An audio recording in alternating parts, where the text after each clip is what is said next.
जय श्री कृष्ण. तर आज मी निघाली होती ऑर्डरला जाण्यासाठी. तर ऑर्डरला मी वर्षाताईंसोबत चाललेली होती आणि वर्षाताई कोण, जिथे मी आधी शिकत होती ना, तिथे आमची ओळख झालेली होती. लोकेशन थोडे घरापासून दूरच होते, सो त्यांच्याच गाडीत आम्ही चाललेलो होतो आणि इथे ब्राईड पण आमच्यासोबतच आलेल्या होत्या आणि मी त्यांना विचारलं, "मेहंदी कशी वाटली? स्टेन कशी आहे मेहंदीची?" तर त्यांना खूप जास्त आवडली. ते त्यांचे एक्सप्रेशन बघूनच तुम्हाला कळालं असेल.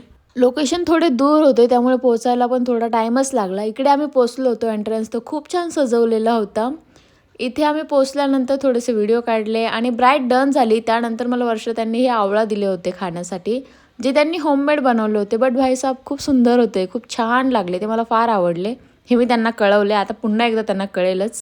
ब्राईड रेडी होऊन फोटोशूटसाठी गेल्या होत्या, तर मी इकडे असं बसले होते टाईमपास करत. खूप जास्त थंडी लागत होती म्हणून मी कोपऱ्यातच बसलेली आणि रूमची हालत तुम्ही बघाल तर खूप मस्त झालेली होती. पूर्ण गलफाटलेला रूम, कारण पसाराच एवढा झालेला. आणि या छोट्या मुलांना बघा, त्यांना फंक्शनशी काही पडलेले नसते. त्यांना फक्त एन्जॉय करायचं असतो, मजा करायची असते. हा डायन एरिया होता जिथे मी आली होती.